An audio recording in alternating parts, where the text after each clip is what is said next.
Hey, welcome to Culturally Untitled, episode number 2. Today, I have the privilege of being with my man's, and I met him in a very weird way. One day, he was just shadowboxing in the gym, and I was like, what the fuck? But then I got to know him, and I was like, oh, shit. So I'm going to let him introduce himself.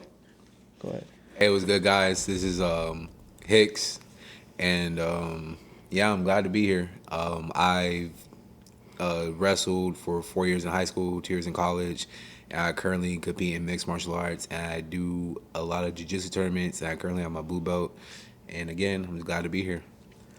So, like I said, he was just we were in a disclosed location, and he was just training in the gym, and I was just like, I never talked to him, but I was just like, I think it was like afterwards, after that, I went up to you and I was, hey, like, you're the one that's like shadowboxing in the gym, and like, yeah, like, what do you do? And then I told him, hey, man, like, teach me a couple things, and they're like, yeah, yeah, and then I never asked him again. But before we get started, like always, welcome to Culturally Untitled. My name is Pocho or Tavo, whichever the ones. But before we begin, I'm going to go ahead and just give a shout out to our sponsors. First than anything, go ahead and check out Mariscoseldochuichol, straight out of Nayarit. It's as organic and natural as it can get. You can check him out in the description. I'll have his social media, TikTok, Instagram.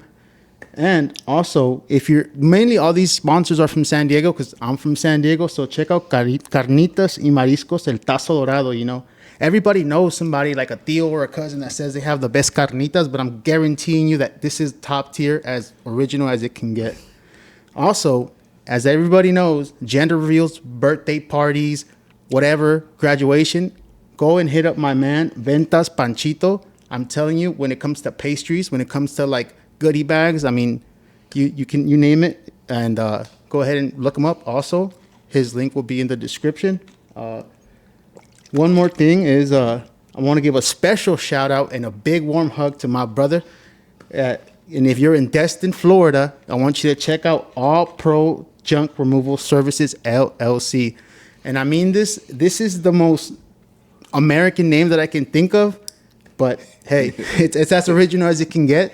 And everybody knows, and I say this with no derogatory terms, like everybody, you know the person who owns this, he's Mexican, I mean, you know, like it's as American as it gets. All Pro Junk Removal Services. Say that Tavo is sending you, and you might get a little discount. So, like, let's get the ball rolling. So, after the first question I want to ask you is, how did you get into MMA?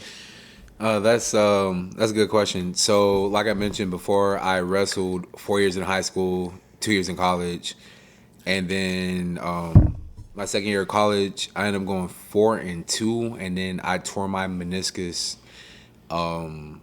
After that, I kind of fell out of wrestling, whatnot, and then COVID hit, and remember the whole shutdown. Yeah. Right?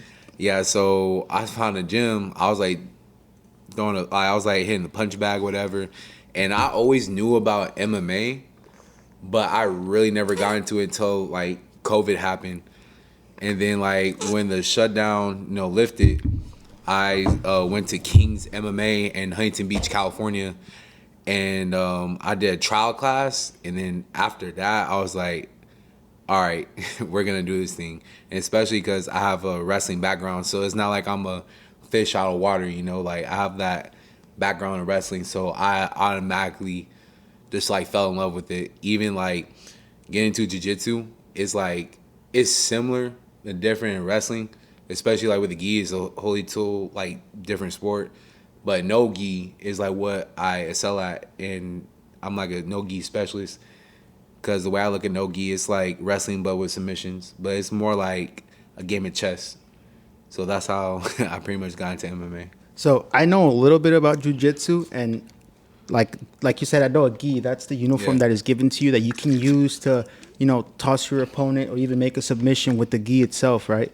And it's funny you mentioned gi because you said gi. Have you ever seen the movie called Bope? What? Bope? Nah, I never heard of it. So Bope is a Brazilian special forces. It's a police team, and one of the scenes, he's like training with his son. They're doing Brazilian jiu-jitsu, and I remember the son is trying to get him with the gi where, I don't know what it's called. You could, where you grab with the cross choke? Yeah. So that's why I know what a gi is. Other than that, like if I'm completely honest, I have never seen a complete MMA fight at all ever. No. Not at UFC, never. But I can name Lyoto Machida. You said wrestling. I know Ryan Bader was a good wrestler. Oh yeah, no, definitely. When I think I watched that one complete against Rampage Jackson. It's like I just know the old school wrestlers. I mean the old school UFC fighters. But nowadays I don't know anybody. But so Huntington Beach. So that being said, I remember when we spoke. You said you're originally from California. So in California, do you think there's a big like? I guess do you think is it as famous as how people go to Thailand and train? Is it as famous for people to go to California and train? In my experience, no, not really. Like if you're talking about like the like super gyms, you know, like Florida MMA scene's big. You got American Top Team headquarters there, where you got like Dustin Poirier training, fighting out there, Jorge Masvidal, Kimbo Slice, rest in peace. He trained and fought out there. And then you got like Las Vegas, you know, Extreme Couture. What else? What other gyms? Those are like the two big ones I could think off the top of my head. But as far as like people mainly going to like California to train and fight out of, you also have like Team Alpha Males like Sacramento, and you have AKA American Kickboxing Academy. But I feel like a lot of people, they go to like, you know, different countries for like certain fight camps and stuff like that. Okay, it's fun. And like I say, it's like I'm like a random encyclopedia of knowledge. I know about Jorge Masvidal, and out of like I remember when back in the day when I was watching, like you said, Kimbo Slice, rest in peace. His fights, he was one of the first fights before Kimbo Slice fought. And then when I bought the game of UFC, it was like 2000, I don't know which one it was, but he comes out. And I was like, yo, that's the guy from, I forgot what the website was called. And then he was like fighting with Kimbo Slice or whatever. But so there isn't not a lot of, I guess you could say there's not like a big calling of people going to California to train whatsoever. Like you said. Yeah, no, not really. Like I said, you got the two big super gyms, you know, AKA American Kickboxing Academy. Khabib, that's who he was training and fighting out of. Cain Velasquez, training and fight out there. Daniel Cormier. But like besides that, like, you know, hold up, then like Team Alpha Male, like I mentioned earlier, you got like Uriah Faber, TJ Dillashaw, before that whole thing happened with him and Cody Garbrandt, where he like veered off and did his own thing. But yeah, besides that, I don't see a lot of people like going to California and like fight. But like I say, you got other places, you know, a lot of people go to Thailand to like go out there for their fight camps. Okay. Yeah. And before we venture off into you going to Thailand, because you personally told me that's one of the things that I remember that you said, I went to Thailand. And I remember I was like, oh shit, you went to Thailand. And then you stated how you hate how when somebody mentions Thailand, the first thing they mention is, you know, it got very obnoxious, and it got very like, all right, bro, like it gets repetitive. And when people would say, oh, did you meet any lady boys? But before we venture into that, how was it like growing up for you in Orange County? Because I grew up in San Diego, California, and from what I know about Orange County is a little bit, I think, pretty much not much, bro. Besides, I think Anaheim is part of Orange County. Yeah, I'm from Anaheim, exactly. Anaheim, exactly. Yeah. I have a couple cousins out there, and it was like, I feel like sometimes we were forced to go to Anaheim to visit them. They were like punk rockers and like skaters, but just go ahead and tell me how it was growing up in Orange County and all that, and then we can talk about how when you moved to Georgia. Yeah, so like Orange County is a vibe, man. Like personally, me, I grew up with like everybody you can think of. I grew up with, you know, whites, Asians, Hispanics, Africans, Indians, you know, Pacific Islanders. Shout out to all my Usos out there. Yeah, no, I loved it, man. It was very diverse, and yeah, that's pretty much it. And also the beaches. Like, I miss the beaches in California. And, like, the Mexican food, I miss that so much. It was definitely a vibe. Like, Anaheim, you know, Orange County, 714 till the day I die. But I'll never move back there because it's, like, so damn expensive. And I actually live in Georgia right now. I drove. It took me about 3 days to, like, drive from, like, California to Georgia. Like I said, depending where you go, California is a beautiful place. But as far as living, I would not recommend nobody to live or move to California, like, whatsoever. Like, I love it. I'll just never move back. Yeah, what I can say is right off the bat, bro. I remember this quote, and it says, "I'm not gonna be afraid of another. I'm not gonna be afraid of another man because we bleed and we breathe the same air. We bleed the same blood and breathe the same air." But one thing that I learned, and this was, Samoans. I would in middle school. There was this guy. His name is Sion. I don't remember his last name. And remember, did you ever get to play suicide, where you get the ball and you throw it at the wall, and if you miss, everybody punches you until you touch the wall? Oh yeah, man. Bro, I'm telling you, the only punches I felt was from this man. It was like just getting hit with bricks, and then after that, I would never. I'm not even trying to. I'm not the biggest tough guy. I'm not, honestly. I don't even think I'm the best fighter overall. I can probably get by, but I would never fight a Samoan. I'm never, and I'm not even glazing it up. I'm not even. I'm not even dick riding or nothing, but I can't. I can't. Maybe if I train like you, I probably feel a little bit more comfortable. But even then, I think that's like a California standard. Like you can avoid it at all costs. Yeah, and that's the thing too. Like in California, like people aren't so quick to pull weapons out. Like people in California, they will fight you before they will like pull out a weapon. But out here in Georgia, the South. Oh, bro, like they shooting you. Like they pulling the gun and they shooting your ass. So like that's why for me, like, pray God, knock on wood. Hopefully I never ever get into a street fight out here, because I'm the type of person, like, I don't know if you got a gun, I don't know you, like I'm gonna make sure you're not getting up. Like and I'm not no tough guy, whatever, because yes, I'm a fighter, but at the same time, I always try to avoid confrontation as much as possible. So once you get that ability to learn how to use your body as a weapon, you really want to avoid that at all costs. The fighting is like a last resort unless you absolutely need to. So like that's like one of my things, I could give out.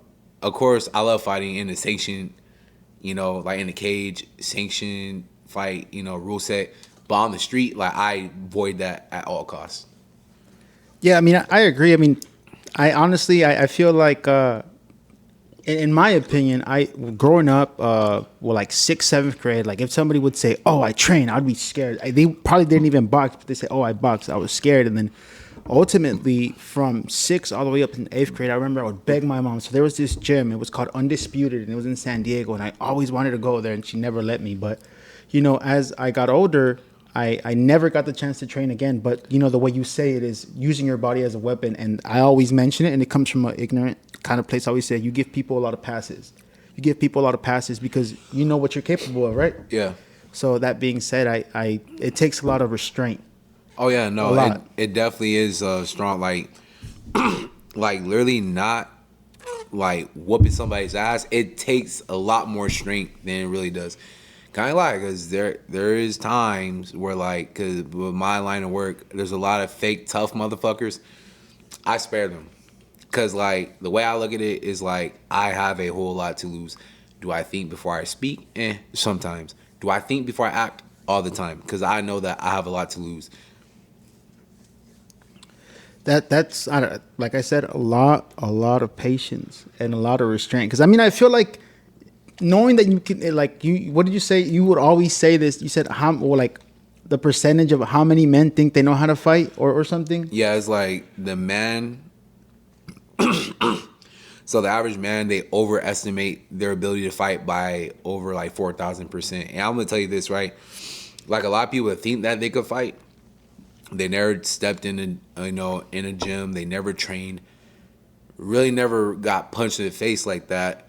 And it's like, fighting, there's so much that goes into fighting. Like fighting is all about downloading and reading patterns. And let's say the average person can't take a punch. They don't know how to block a leg kick.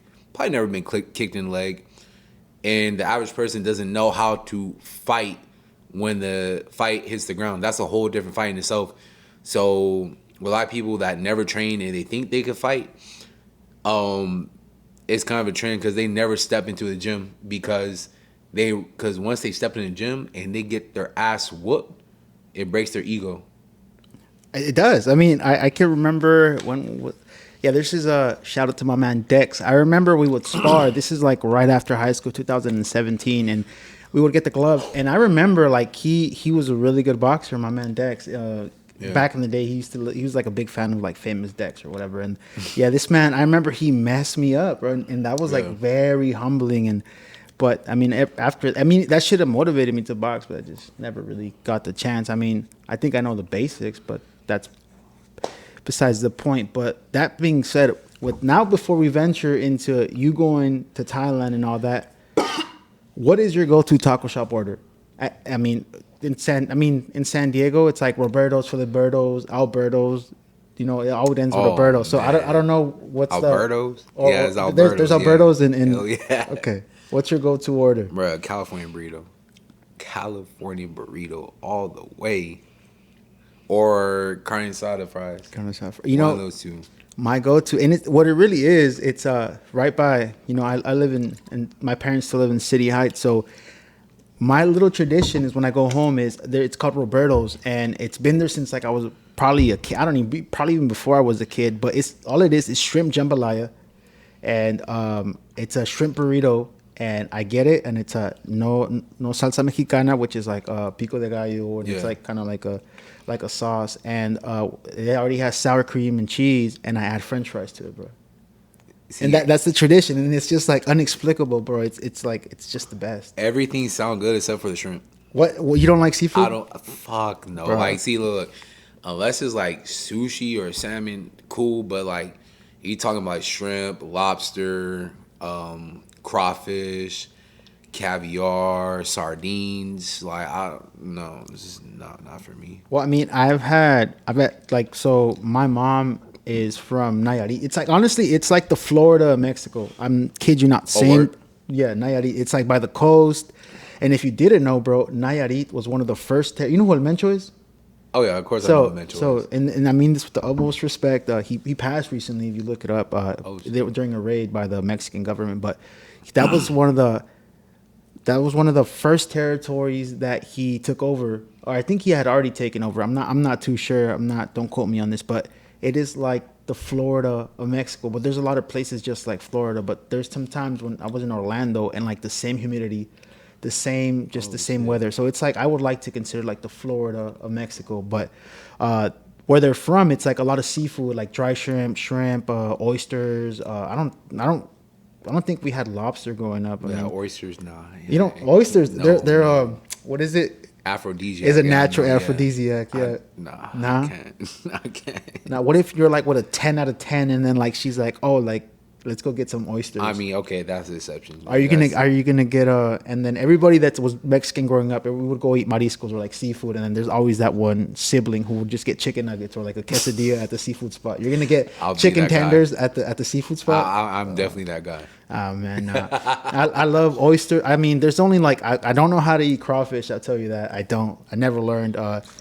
Oysters. The last time I tried eating oysters, I was trying to be funny, right? So we went. I don't even remember. I think it was in Savannah, and then I grabbed the oyster, and I was trying to be funny, and I was like slurping it, bro, and like I was choking on it because I was like, and I was like, oh shit, and then they thought I was playing. So, but I mean, I feel like you need to give it I mean, have you tried a shrimp cocktail?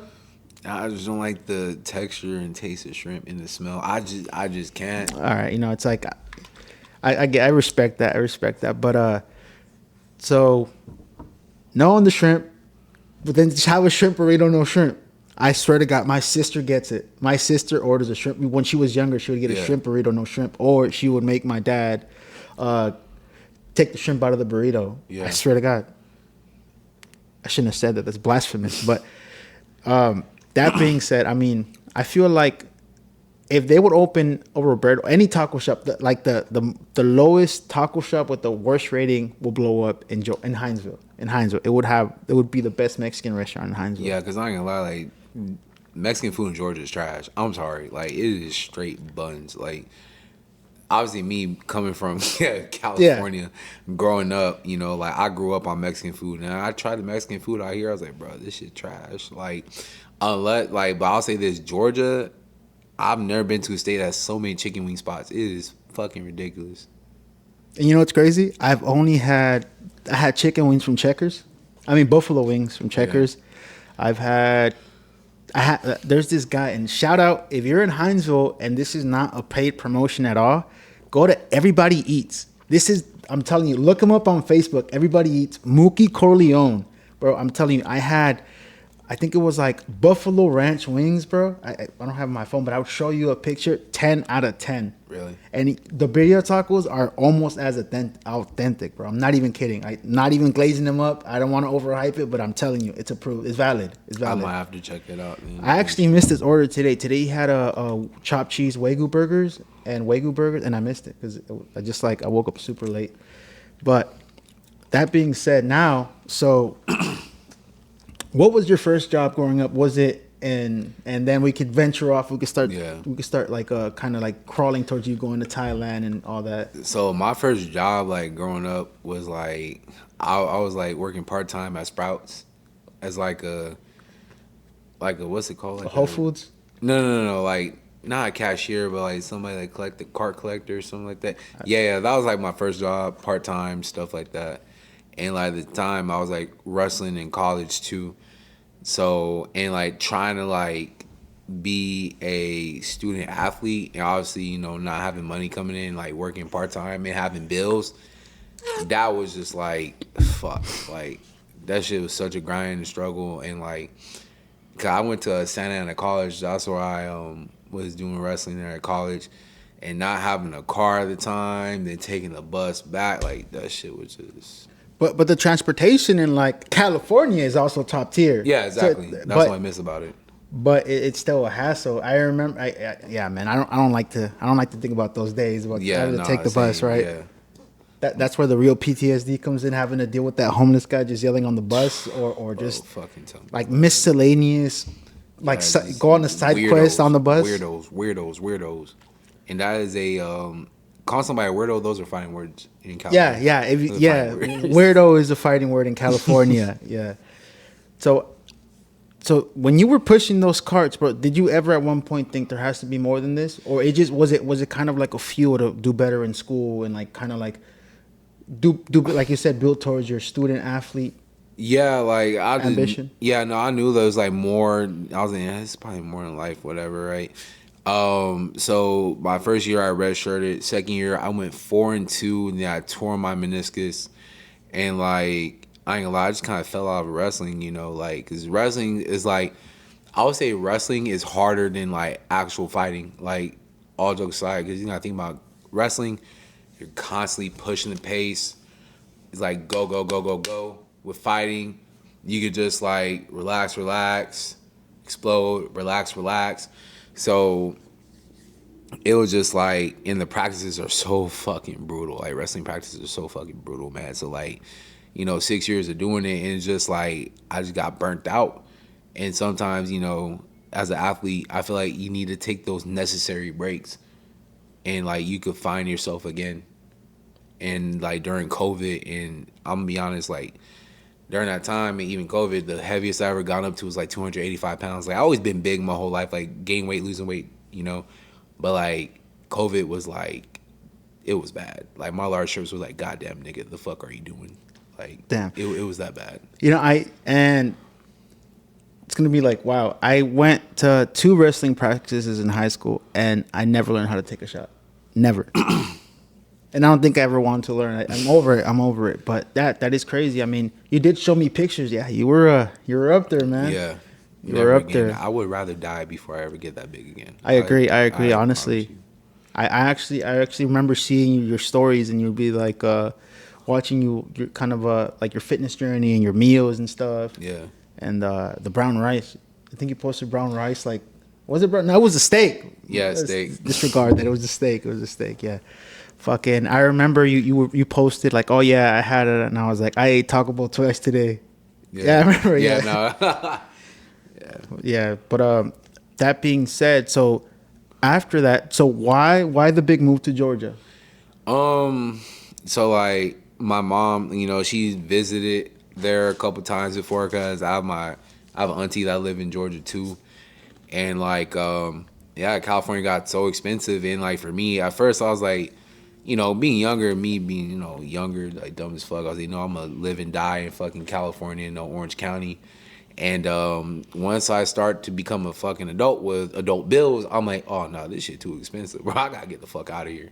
Most definitely, bro. I'm not gonna lie. Like, I feel like my parents gave me a lot of passes with bills. Like, I would help here and there, but like, and I say this like, I mean, you know, I say this not even like I say this with like a little bit of shame, but like they would give me a lot of passes. Bro, you're lucky. My mom, fuck no, I had to help my mom a lot. I still help my mom to this day, you know. Most So definitely, like, yeah.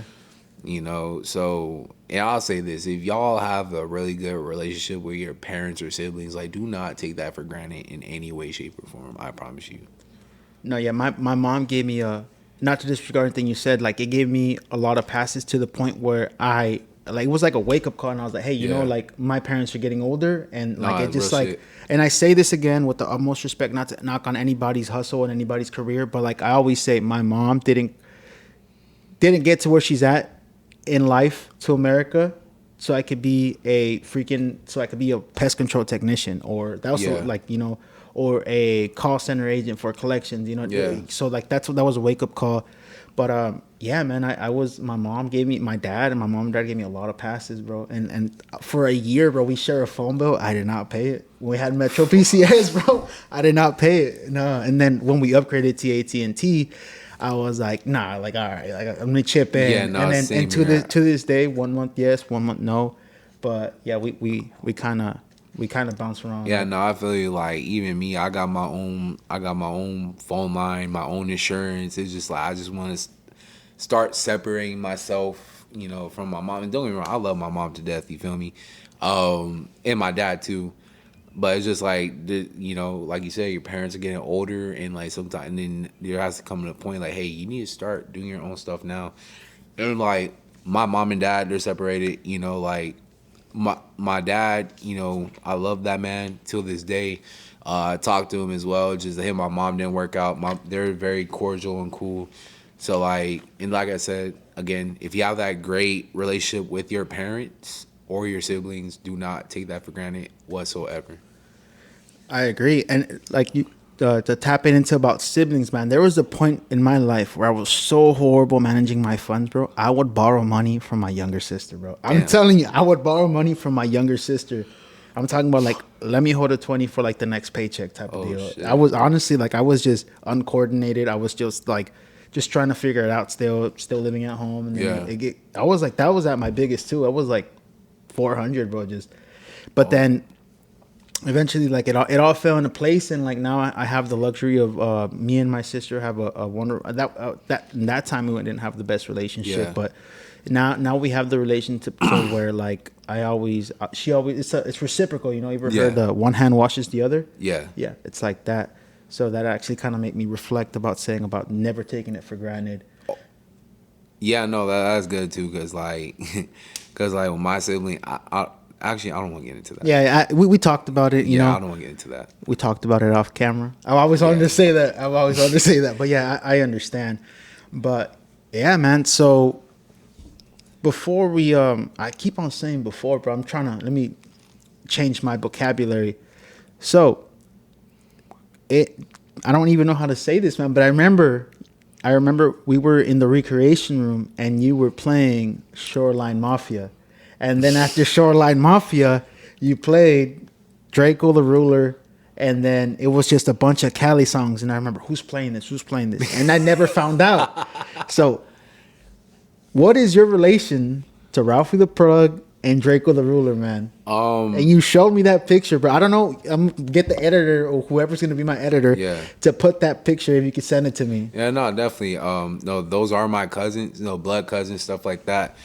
And I really don't like to talk about it because I'm the type of person I like to be my own man, you know. But yeah, those are my blood cousins. Like I haven't talked to both of them since my sophomore year in high school. You know, unfortunately, you know, Daryl, aka Draco, he ended up passing away, and like that was horrible, you know. Yeah. And like Devontae, Ralphie, I don't talk to him at all. But yeah, those are like my cousins, and I wish them nothing but success. But like the way that they live the type of lifestyle they live, I'm like I can't align myself with that. Like I grew up in the suburbs. I'm not a gangbanger. Like I'm a up. Yeah, I I'm understand. a like I'm a fuck, how do I say it? I'm a well-standing citizen. Law-abiding citizen. I have a clean, yeah, law-abiding citizen. I have a clean record. Never been to jail. Never been done nothing illegal. Like, Not even a traffic ticket. Not even a scratch that. citation. I've gone plenty of tickets. Plenty of We're ticket not gonna citation. we're not gonna talk about that. Yeah. But yeah. Yeah, man. I remember when you told me that I was like utmost respect, but you kind of look like Draco, but a little bit, just a little bit. And then you showed me that like, picture. And I tell people that, and they're like, "Oh, you really like?" Oh no, you're not. This. I'm like, why do I have to lie? Like, I really don't tell people that because again, like, if I really wanted to, I could be all over my Instagram, like, oh, this is my cousin, this is that. Draco Rule's my cousin, but nah, like, I'm the type of man, like, I don't want to live in another man's shadow. So that's why for me, like, I just do my own thing, Like, I want to be known, the person is like, fighting at the highest level of mixed martial arts, for a big promotion, inspiring others, to become the best versions of themselves.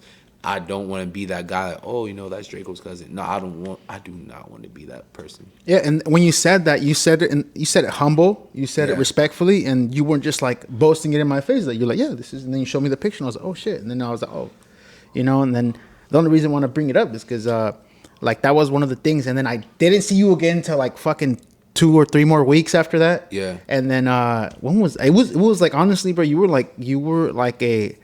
How do I say this? Like, you were just like a unicorn around where we were at, and I was like, where? And then eventually we started, building that rapport, and then we started talking, and then we kind of align on certain things. Where you said something about, I'm trying to remember, man, my mind, I'm losing the.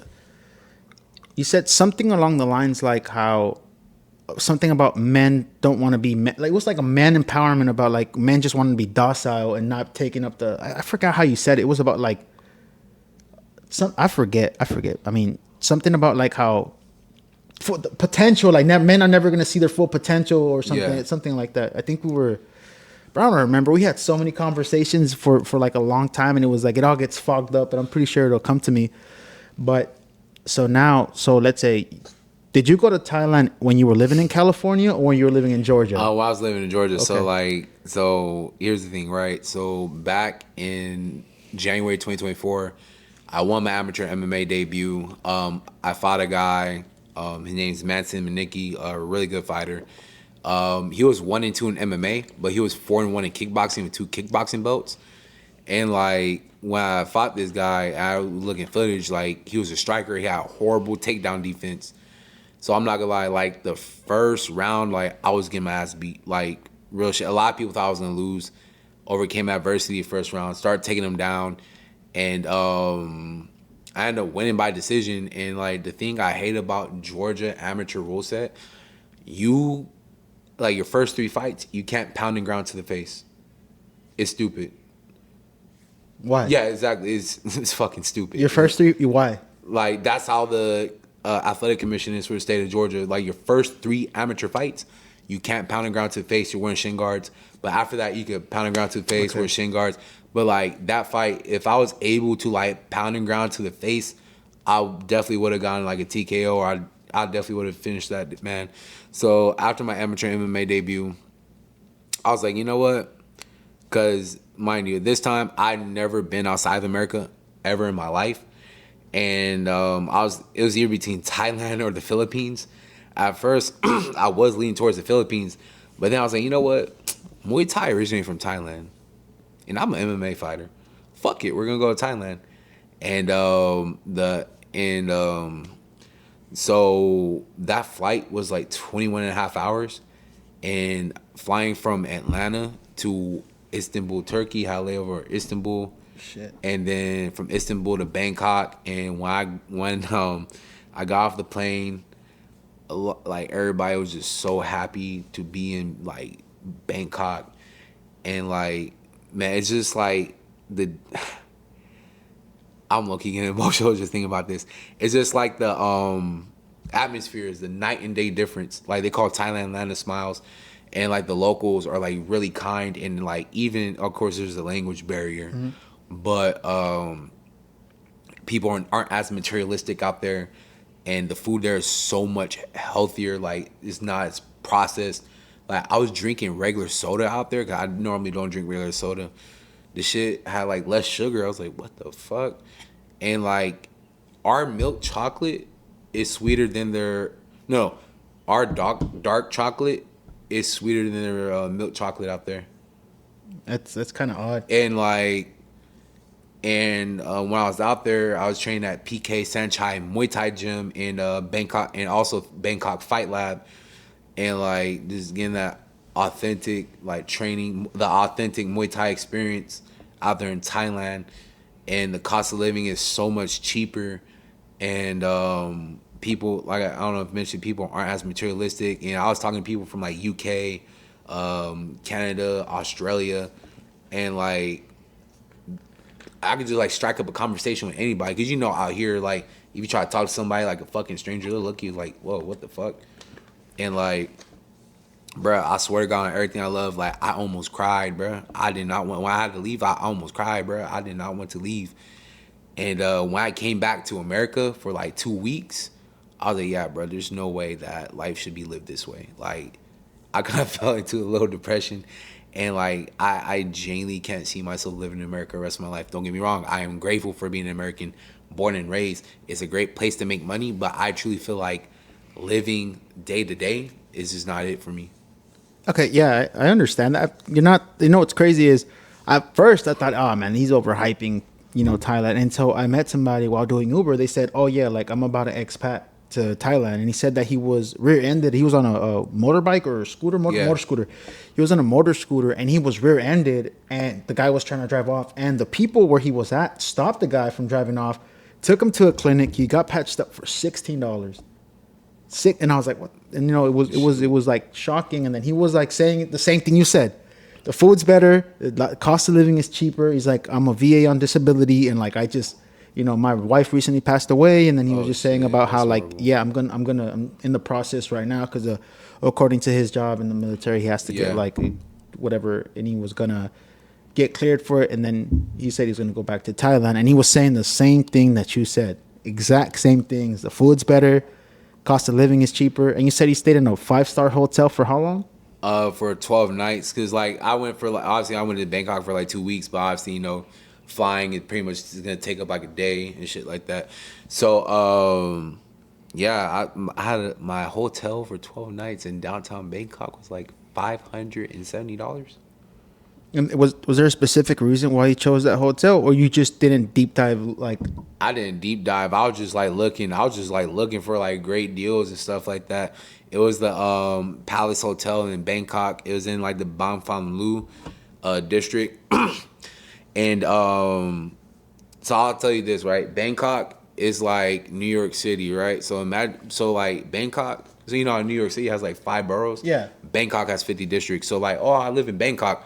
What part of Bangkok? So it's like so fucking big, and it's crowded too. But at the same time, people are so fucking kind out there. So yeah. So have you ever seen the movie Only God Forgives with Ryan Gosling? I recommend it. It's actually based in Bangkok, and he's like, it's like the whole plot is kind of like. The plot is it has a little bit I recommend you watch it, but that's one of the like there's something about certain things and visuals like that are like visually aesthetic to me. So when it comes to Bangkok, all the neon signs and all that, like I don't know how to explain it, but that looks like I want to see it in person. That bro, like the neon lights and how like it's kind of like they use a yellow light instead of the white light for street lamps because they last longer, and it's just like I want to go and see that for myself. I also want to try like I think it's like pad thai, right? Pad Thai. That Pad Thai shit. That shit. Yeah, I want to actually try like real street food. I never had Thai food until I went to Thailand, which is crazy. Yeah, that is. The McDonald's out there, they serve fried chicken. What the fuck? I swear to God, bro. And I know you people probably look at me crazy as fuck. Yeah, me being black. Well, I'm mixed, but like motherfuckers gonna look at me. Oh, you're black. I don't like fried chicken like that. But like when I went to McDonald's in Thailand and had the fried chicken. That was probably some of the best fried chicken I had. I'm not gonna lie. I kid you not. I'm gonna have to try. I mean, eventually, I think I'll go. I feel like me being in Georgia, I spend most of my vacation days going back home. But I feel like when I do go back home, I feel like I might. Thailand's definitely on there. I want to go for all the right reasons. I really want to see the temples. Like you posted the Yeah, temples. oh yeah, Buddhist temples. There's a lot of Buddhist temples out there in Thailand, and also, ooh, excuse me, ooh, fuck. Nah, but also like, so the main religions out there are like Buddhism, Hinduism, and Islam, which is crazy because like I saw a mosque in Thailand. I saw a bunch of Thai Muslims.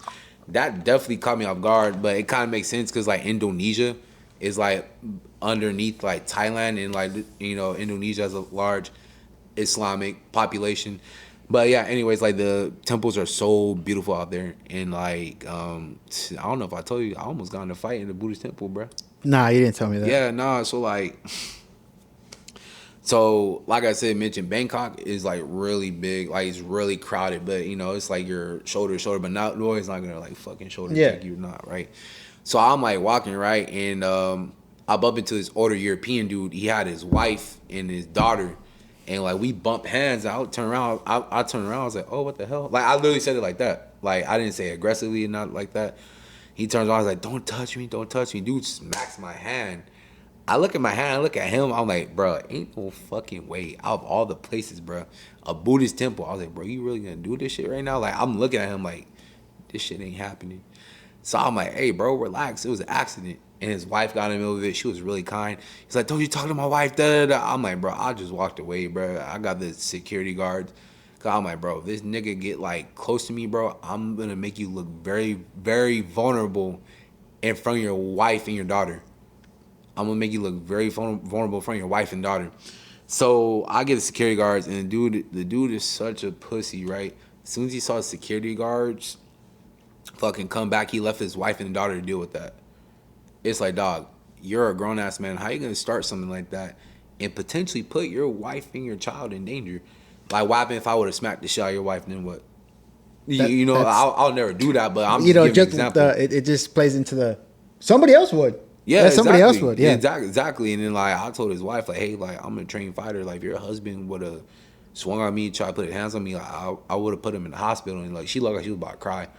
And like and it's a fucked up part. 'Cause I know that ain't the first time that something like that happened. So like, yeah, man, like, and this is why I say like this is why I feel like people should get into like martial arts training. Like once you know what you're capable of, you could use your body as a weapon. You're not quick to just act without thinking.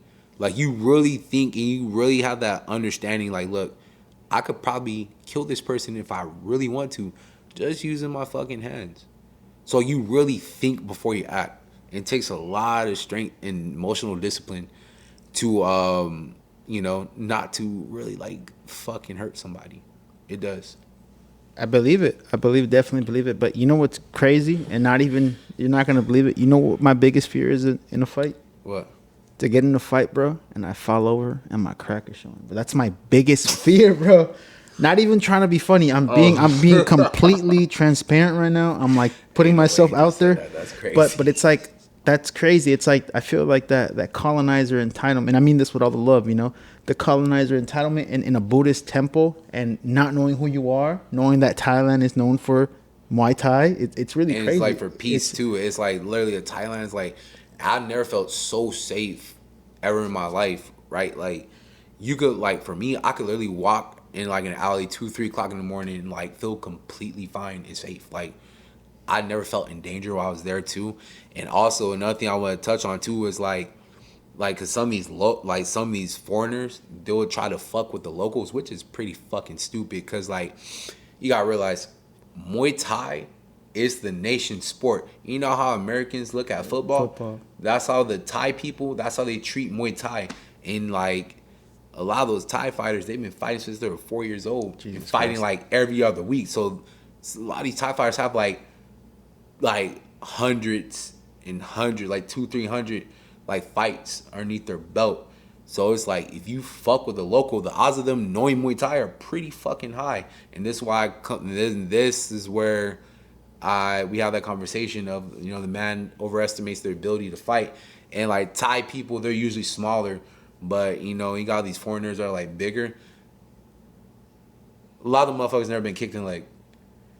I've never been kicked in the leg. Yeah, it's like it's one of those things like you do not fuck with the locals out there, and plus the locals are like this.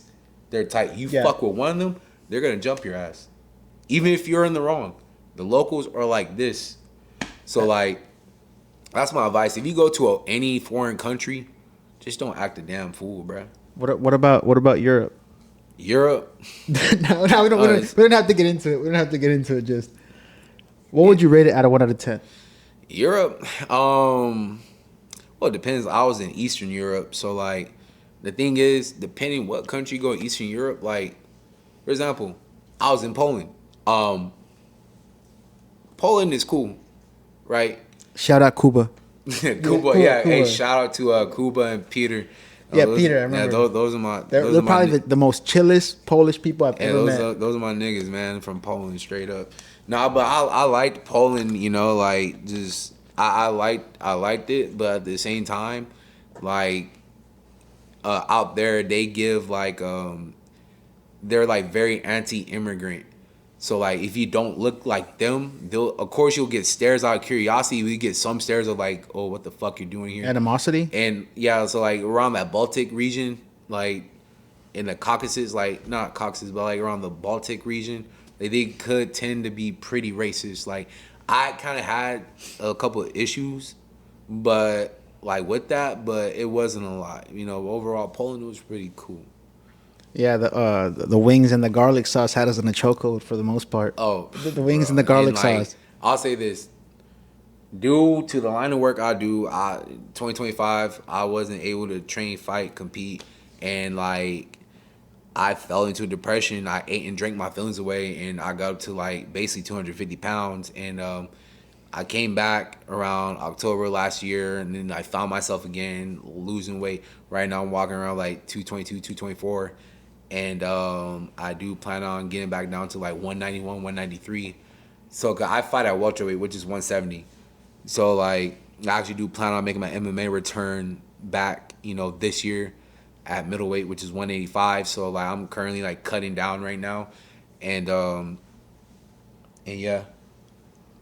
I thought I wasn't recording. I had to double check, man. I'm not gonna lie. No, that would have been crazy. I wasn't recording, right? I would have. I was running from the top. Yeah. But yeah, man, I remember, and I told you this, and I remember I was like, yeah, bro, it's like somebody clipped your wings. What do you expect? And I say this, and I say this with the, you know, not the most. I say this with love, bro. I don't say this with any hatred, but yeah, man, you were sometimes your energy was very off. You know, it was kind of off-putting but it was like I can understand, bro. Your wings have been clipped. You know, all these people. We're testing you, but yeah, I mean, but now you've got no ditty, man. You got a little glow to you, bro. You look good. You look good. I appreciate it. And this is why I say too, right? Like the mind and the body, they operate as one. They operate as a unit. If one's off, the other one's gonna be fucked up. So yeah, like I encourage people, you know, like even if you don't want to compete, just get in the gym. Like do it as a hobby. Like learn how to defend yourself. I know people, they use guns nowadays, this, that, and the third. But I feel like as a man, you should know how to use your body as a weapon. What if you don't got your gun or the shit jam or you don't pull it out fast enough? Or same thing with a knife. Why if you don't got your knife or you don't pull it out fast enough? Then what? Be a deer in fucking headlights. Like that. And like if you can't defend yourself using your own body, what makes you think you could protect the people that you love? I agree. Definitely agree. I mean, like, I don't think I mentioned it to you, but I did train. I had a friend who cleaned this boxing gym, and he was training at this gym, and he eventually taught me like the basic intro to all that. And I feel like I could do okay, but it's not like I'm ever in a position where like I have to fight. I feel like I'm like you. I'm really good at de-escalation, but you know, what is the gym you train at now? I've been wanting to go, but it's just, I don't like, you know, like about how I don't want to be around the same people, you know? Oh, yeah, no. So the gym that I currently train at now is a Pitbull MMA. It's the one right by that auto sales place, right? Yeah, it is. And like, cause like, I was living in a different part of Georgia before. I was living in like Marietta, which is like 30, 40 minutes from Atlanta. So I would train out of American Top Team Atlanta and also American Top Team Sandy Springs. And also American Top Team Lima. Like I'll like hop around because like American Top Team, like their headquarters is in Coconut Creek, Florida, but they have a bunch of gyms around like throughout the U.S. So like I would like cross train, but I would mainly train at ATT Sandy Springs before. I was training at ATT Atlanta mainly, but then when they opened up Sandy Springs, and that's why switched over there. But I'll go back. I'll go back visit my mom every other week and still like be tapped in with all my teammates in ATT. So that American, that's the one with the black and white emblem, and it's like the guy lifting both his arms up, right? That's okay. Yeah. So like you have the American flag, you have the I remember. Yeah, I was like kind of like remembering it, and that's the one that Kimbo Slice was a part of, right? Yeah, Kimbo Slice, Dustin Poirier, Junior Dos Santos. Yeah, I remember Junior Dos Colby Santos. Covington. He was a heavyweight, right? Yeah, heavyweight. Yeah, honestly, I can name you all the old school fighters. Yeah. And I think there's what's it called? There's this. Okay, so Ryan Bader, Rampage Jackson, Lyoto Machida, Junior Dos Santos, Cain Velasquez, Danny Overeem, Brock Lesnar, but they're not even John Jones. They're not even fighting anymore, correct? Yeah, the John Jones retired. Yeah, so I don't know any of the new guys. I mean, do you remember Renan Barrell? And then what's that other guy's name? That was like Renan Barrell. Renan Barrell, yeah, Renan Barrell. Yeah, he still fights. Yeah, what is that other guy? He was he had everybody on lock for a while. He was I think he was related to Renan. No, he was damn man, he was Brazilian. He beat Conor McGregor. I forgot his name. Brazilian.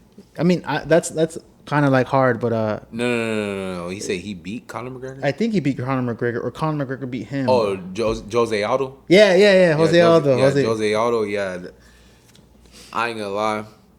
When Conor McGregor knocked out Aldo, and like I was such a fucking casual back then. Conor McGregor, Andrew Silva, John Jones. Like I was really never into MMA like that around that time. But looking back at it now, like they definitely like was protecting Conor McGregor after he knocked out Jose Aldo. I feel like if they would have ran it back, I don't know if Aldo would have beat Conor McGregor, but it would definitely be a good fight if they would have ran it back. Because Jose Aldo was like running that fucking featherweight division for the longest, man. Yeah, I remember. Like, Jose Aldo, like he's up there as like greatest featherweight all times. Like he's up there. I think they even made a movie after a while. They made a movie. I watched it. I think he even acted in it. But yeah, I don't want to sidetrack. But I just wanted to go over the fighters. But another question that I have is kind of like a big question. Not even a big question, but if you could fight anybody, and this is have you ever seen the movie Fight Club? Yeah. If you could fight anybody in history, who would you fight? Don't say Gandhi. Like. Oh man, I haven't thought of this one. I ain't gonna lie. It doesn't have to be like a combat sports person. It could be anybody. Oh, right? No, it's gonna be a combat sports person. Okay. Don't say Muhammad Ali, bro. Nah, like I would definitely fight. You're gonna say Muhammad Ali? Nah, it'll probably be like Jack Della Maddalena. I don't even know who that is. So Jack Della Maddalena, he's he was a welterweight champion. He lost his belt against Islam Makhachev. Islam Makhachev was a lightweight, bumped up to welterweight. Now he's a double champ. Islam Makhachev is number 1 pound for pound right now. And if I could fight anybody, it would be JDM. Win or lose? Yeah, fuck it. Win or lose, man. Win or lose. Damn, man, that's. I need to feel like I like it. I definitely trust me. I like combat sports. I wanted to get into Pride because I forgot what it was called, like the Smash Machine or it was like with The Rock, the Smash Machine.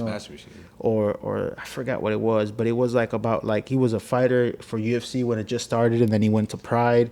I forgot what it was called. Oh, Last Emperor? No, it was called like the Wrecking Machine or the Smash Machine, but it kind of like I was like I really wanted to watch I want to watch a full UFC fight, but like I don't like anybody now, so it's probably free on YouTube or something. But I mean, you got UFC 250 coming up, Topuria versus Gaethje for the lightweight title. I don't know any of the White House. That's why okay. No, I don't know anybody of the new fighters, but freaking. So that being said, what's that guy's name again? Jack Della Maddalena. Jack Della. He's Australian. People call him JDM, or like it would be between him or like Justin Gaethje. I'm gonna write them down. With Gaethje, he's a fucking slugger. Like it's funny because Justin Gaethje, he has a wrestling background. He was a Division I All-American, but like he elite wrestling, but he never uses it. Like he knocks hella people out. He has a lot of bonus. He has a lot of like bonuses, like performance bonuses, like knocking everybody out. But Justin Gaethje, he's a 2-time interim UFC lightweight champion. Okay, JDM. I'm gonna look him up. Yeah, And Jack Della and JDM, like Jack Della Maddalena has like smooth and crisp boxing.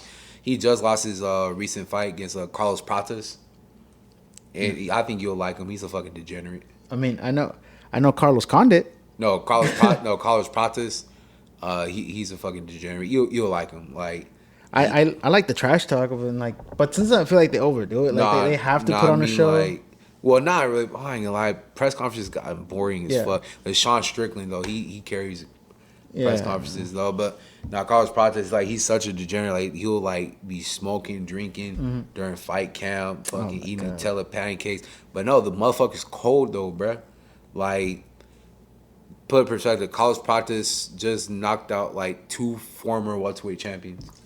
So he knocked out Leon Edwards, he knocked out Jack Della Maddalena, and like all his fights in the UFC, all finished in knockouts. He lost to Ian Gary. That was his only loss in the UFC.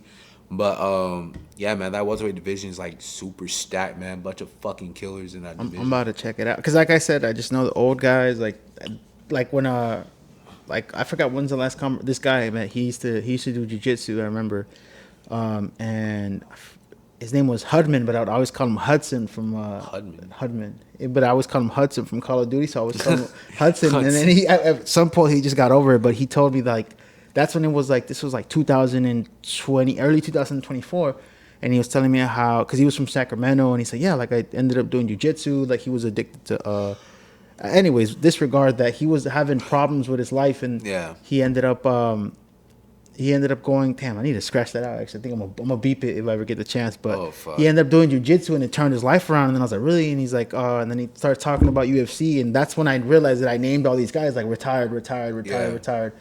But I think it's something because I honestly I'm the type of person to watch the same movies over and over again. I can't recall how many times I watched Goodfellas or whatever, but it's time to try other things. And I'm not just saying it just to say it, but like I feel like I'll check out JDM or whatever. Yeah, like I ain't gonna lie, I'm not up to date to any sports. Like if it's not MMA or like jiu-jitsu or like wrestling, like basically if it's not combat sports, I'm not fucking with it. Like just straight up, like I don't know anything about the NBA, NFL. Well, scratch that. I know because everybody's fucking talking about it with the fucking Spurs and fucking Knicks. But I only know that because fucking Abdul goes for the Knicks. Abdul, that's all I know. Exactly. That's all I know. And then that's like, it. Basically anything like MLB, NHL, I don't. Yeah, I don't. I mean, damn it! If you know that much about combat sports, you should put me on with the price picks. See, I don't sports bet. Okay. I don't sports bet because like the way I'm looking at it from a fighter's perspective, I know that anything can fucking happen in a fight. That's I think one of the first rules of like happen in a fight. Yeah, in the UFC tutorial, that's what it said, bro. Like, there's no health bars because it's unpredictable. Yeah, so like for example, I'll give you an example like Kamaru Usman versus Leon Edwards 2. Kamaru Usman already beat Leon Edwards once, and so when they fought, Kamaru Usman was defending his belt for the Kamaru Usman had so many title defenses, like he was like overlapping his division, and like Kamaru Usman was beating Leon Edwards' ass all 4 fucking rounds, like, and then when it came to the 5th round, literally last minute, Leon Edwards knocks out Kamaru Usman with a fucking head kick, and Kamaru Usman is like the 2nd greatest welterweight of all time. Leon Edwards ended up, getting the belt, becoming champion. He beat Kamaru Usman again in a rematch. So that's why I say like anything can happen in a fight. Legit, anything can happen in a fight. That's why I don't bet because anything can happen. Who got the fastest knockout with a knee kick? Jorge Masvidal. Yeah, right. Who was it against? Ben Askren. Okay, yeah, I remember that. That was like shocking to see. Yeah. But and another thing too, like again, you got Sean Strickland upsetting Israel Adesanya, putting belt to ass, basically 4-1. Almost fucking, he knocked him down. Almost knocked out Israel Adesanya, best striker in the game. Sean Strickland was like a 5 or 6-1 underdog. Then Sean Strickland recently beat Hamza Chimaev for the middleweight belt, and now Sean Strickland's a 2-time middleweight champion, and Hamza Chimaev is like known as the best like grappler wrestler in the UFC. He had been by split decision, so that's why I say like MMA is so unpredictable, and that's why I like it way better than boxing, because like boxing nowadays, modern day boxing is trash. Like you got everybody that fucking pads the fuck out of the record. Nobody doesn't want to fucking fight the best of the best anymore. So that's why I really don't follow boxing like that. I respect boxing. You know, you need hella cardio, footwork, and defense. I respect the fuck out of boxing, but I'm not a big fan of boxing. If that makes sense. I've never seen I mean, maybe I can't remember. I've never seen a boxing match either. But I think I stopped. I feel like the last time I tried to watch a boxing match, it was just like Mike Tyson and like the mediocre. Like it was just like okay, and then it was like Nick Diaz and Jay, one of the Pauls or whatever. But after that, I was just like, I mean, I'm Nate Diaz. I'm a big fan of Nick and Nate, because they're from Stockton, and that's what I like seeing. Like whenever like they ask them questions, yeah, that's what I like seeing. But other than that, man, I don't know, man. I feel like one day I'll get into it. Who knows, man? I don't know, but I'm telling you, dude, like you got nothing to lose and everything to gain if you get. But I want to like to try the sport out. Like I've been wanting to, but I just been holding. I don't even have any excuse for why I haven't gone. When I drive home, I see it every day. I literally see it every day, right there in between the two dealerships. I see it right there. But I don't know, man. I feel like I'm unexperienced. I mean, I don't think. I mean, I have been like in maybe like 3-4 fights in my life. Yeah. I think you were there. Were you there? No, you weren't. You weren't there. But but I heard. Yeah. I heard about that shit. That shit was funny. No, that doesn't count. Not the one. It was inside the gym. Oh. Yeah. I wasn't there. Yeah. No. Yeah, man. I got a youngster, man. I don't know. I guess what would you consider it, bro? Like I feel like we were boxing with like the first round. He was using like the MMA gloves. You know the MMA gloves that were in the gym. And then after that, he was like, he split my nose. And honestly, I'm not going to lie, he stunned me. And I lost all coordination. I just started wailing. But after that, he put on a pair of gloves and then the boxing gloves. And then we were like 1-up. And then I just wanted to keep on going because I thought it was unfair. But I'm not going to lie, man. That was a wake-up call. Yeah. That was a wake-up call. I was like, bro, like I'm tired. I remember like I slept all, like damn near woke up late as hell. But yeah, I remember I heard somewhere that because it was like I think I still have the scar right here, but like my nose wouldn't stop bleeding, so I got coffee because I heard it like in prison when you get stabbed they use coffee to like they do and if you get stabbed they plug it with coffee and if it bleeds through the coffee then you have to get stitches. So I remember I put coffee. I have the picture somewhere, man. I'm not even kidding. I put coffee on my nose trying to stop the bleeding, and then afterwards they asked what happened. I said, oh yeah, I dropped the barbell on my nose or something. Yeah, man, I probably can't still breathe right, but yeah, man, that was a very humbling experience because he was a little taller than me, and yeah, man, it was like I'm not that old racehorse, man. I'm that old farm horse. Yeah, no, for me, I feel this is another thing you bring up age because like I'm 29, right? Like I just turned 29 like probably like 2 months ago, and like I just hate this misconception like like you're getting old, like no, personally me, I feel like 30s is the new 20s. I look like I'm anywhere from 21 to fucking 23. I'm 29. And, like, I feel good. And, like, I feel like a lot of people, I'm this old, I feel like it's too late to get into that. Nah, fuck that. It's not. But granted, if you plan on competing and going pro, like, of course you need to do a lot of fucking catching up to do. Play catch up like a motherfucker. But at the same time, I feel like people that are older, started later, they're the most hungry. Like, they're way hungrier. The hungriest. Than compared to somebody that's been doing this shit their whole life. Yeah, what's that guy's name? I know he's out of Tijuana. He always says Chihuahua or something. Oh, Raul Rosas Jr. Yeah, isn't he like 18? I think he's like 21 now. I remember I saw him once, but he's also like super young, right? It's like I don't know how experienced he is, but I feel like I agree with that. Like the older you are, the more hungry you are. Yeah. That's another topic I want to get into is, bro. I remember this. How do you feel about single mothers? Never again. Yeah, I remember that's one thing that I mean, like you would always say, nah, like never single mothers. And I'm sorry. Like I did it once at 23. Never again. The only way I would ever date a single mother, right, is either I'm a single father or her kids are grown as fuck. yeah, Like for me, like I don't see myself raising another man's kid if I don't have kids of my own. If I want to raise children, I'll make them I and raise remember my that. own bloodline. That's just me personally. And I'm saying like, dude, men who are stepdads, hey, you're way better than me. I remember you would Way always say better that. than You me. would always say that. Yeah, and then you would always what did you call those one dudes? You called them bastards. That was yeah. It's like did- if we were to yes, have a soundboard. yes, I did, but I don't. I didn't want to say that, but yeah, I was like, I'm not raising no bastard ass kids. I remember that. Like, There were some things you said that just kind of stuck, like single mothers, Thailand, and then bastards. That's I just can't. I cannot Like- forget. I cannot forget bastards. But if you were to compare the dating scene in Georgia and California, which one do you prefer? I ain't gonna lie, Georgia low key, Georgia? yeah. But like, I don't know. I don't want to date in America. Yeah. As far as that, I don't want to date in America. Like, just fucking, it's fucked here. Like, that's why for me, I'm not dating nobody. I don't want to settle down anytime soon. I'm not saying I'm out here being a hoe. It's like I'm so busy to the point, like I'm actually doing productive shit throughout the day, working, studying, training, fighting, competing.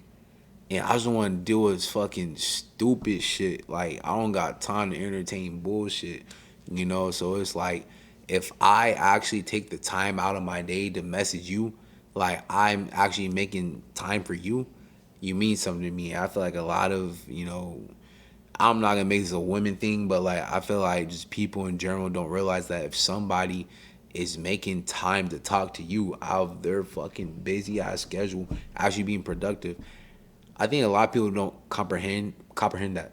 They don't. Yeah, I can definitely agree with that. But I mean, I can also say some people deserve grace because I'm a horrible texter. But like, I'm a horrible texter. But Same here. yeah, like it's like I'm a horrible texter, and I'm just like I don't know. I'm trying to get better at it because I sometimes I don't even text back my mom or my sister, and I'm like, oh, my sister. Yeah, Same here. Because I'm telling you, man, like, I really don't be by my phone by the day. Yeah, I'll be in my pocket, but I don't be fucking, no. Like, and sometimes I forget, again, like, my day is so fucking scheduled out. It's just like, I do be forgetting to text back. I'm like, oh, shit, my bad. yeah, I get it. I understand. I Oh, feel like shit. we all give people that type of grace, but I mean, I also feel like you can communicate that. Like I often, hey, I'm busy right now. I try to, for the most part, I try to, but I feel like I don't know. I personally don't know. Or probably tell them, like, hey, like, you could just call me. Like, it'll Yeah, be better. yeah. You would always say that. Just call me. Yeah, Yeah, it'll be better. That was another thing you said. Just call me. Yeah. But all right, man. It was a pleasure having you here, man. And I Nah, feel like there's gonna be a follow up where I follow you into the gym, and then actually before we close this out, one of the main things that we want to tap into before we end this is how is the culture in the fighting gym? That's one of the main reasons I had you because I don't understand. I've never been in it. So what's the culture like in the fighting gym? Pros, cons, negative. Give me the whole breakdown. So obviously, number one, it depends on what type of gym. If you go to a good gym or a bad gym, luckily, like the gyms I've been to, except for one, they've been all good. They treat you like family, and like especially if you're new, they will definitely help you out. It's a really positive environment. Like very beginner friendly, and like these are like I'm talking about the gyms that I've been to. I've heard stories where like.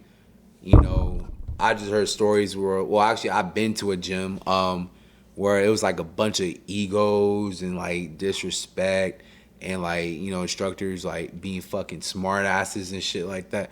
Personally, me, I'm too grown for that shit. And it's like, we're here for a purpose. I'm too grown for that shit. And like, if your energy's fucked up, stay the fuck away from me. So I end up leaving that gym. I'm not going to name the gym for obvious reasons. But as far as that, but majority of these gyms, they're good, man. They're good. Yeah. So you also stated like I'm not a casual. What is it like? What are some of the slang that's used in the like in the combat sport? So like casual is like people that only know about Conor McGregor, Anderson Okay. Silva. Like that's why like before I was like, that's why I said before like I'm not casual. Like back then I was a casual, but now I really like follow the sport of like mixed martial arts. Like of course, so this shit irritates the fuck out of me. People like, oh, you do UFC? No, Yeah. motherfucker, Yeah. I do mixed martial Yeah. arts. That's like me saying, oh, I play NBA. Yeah. That shit irritates the fuck out of me.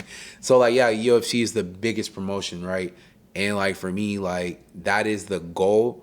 But also I wouldn't mind fighting for like PFL, Ryzen, any other big Pride. Would MMA. you? It's not around no more, but would you? Nah, it's not. But Oh would you do Pride? fuck yeah, soccer kicks to the head. Yeah, And that shit was like that. Fuck Do you remember yeah. when eye gouging was a thing? Oh yeah, Yeah. like that's when like, but we're talking about like UFC one where there's like no fucking rules. Nah, but like people gotta realize, yes, UFC is the biggest promotion out there, but you also have other big promotions as well as not as known as the UFC. Bellator is Yeah, no more. Bellator. Yeah, Bellator is no more though. But Scott Coker, he's making his MMA return because he was the promoter for Bellator.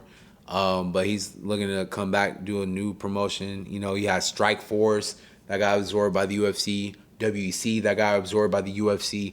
So like for me, it's like yes, UFC is the goal, but at the same time, as long as I'm competing at the highest level in mixed martial arts, and also there's one championship too. That's what I'm aiming for, the highest level of mixed martial arts. So okay, so when you mean absorbed, you mean that they are now under the UFC? They're just Yeah, like a I guess you can say like a Sam's Club and Walmart type of thing. No, like they're no more. Oh, okay, so they all just hey, Like disappear. Yeah. you're part of UFC now. Yeah, like the fighters, like let's say like fighters from like Strikeforce and like WEC, they all got absorbed to UFC roster. So those promotions are no more. Okay, I remember Bellator was a big one. I Same remember thing in Bellator. Bellator. Bellator, PFL bought out Bellator, and then you got some Bellator fighters making transition to UFC.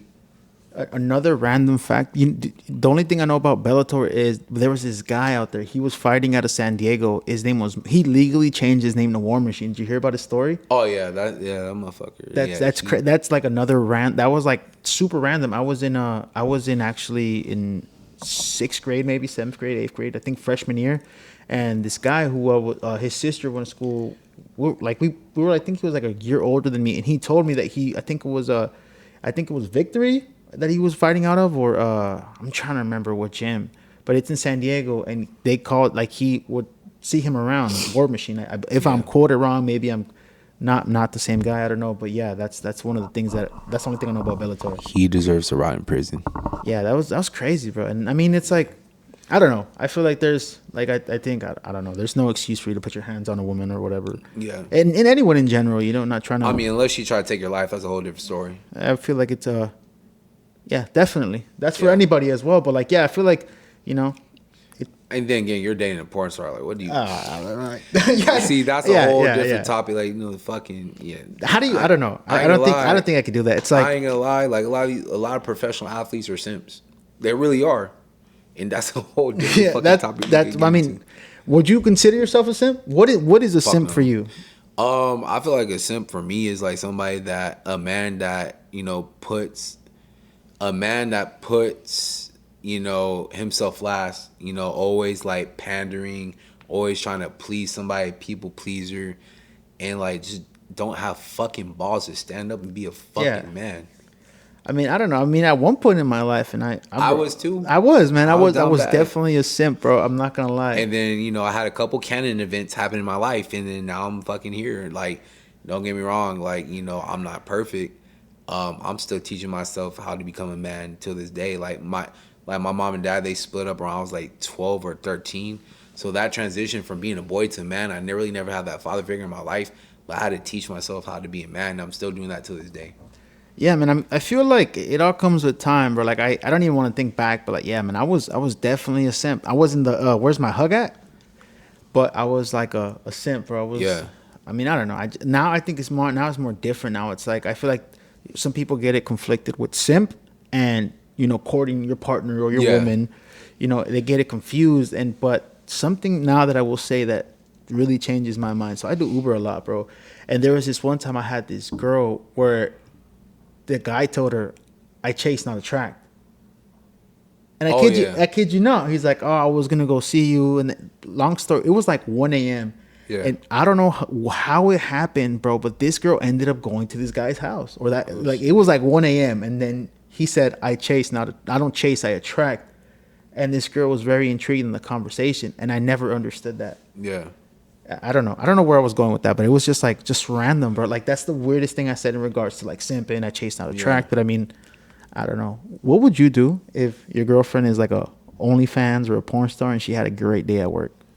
First of all, I would never put myself in that position. Like, I'll look at you as a good time, not a long time. You really wouldn't think you'd be able to wife up a... Fuck no. No? Fuck no.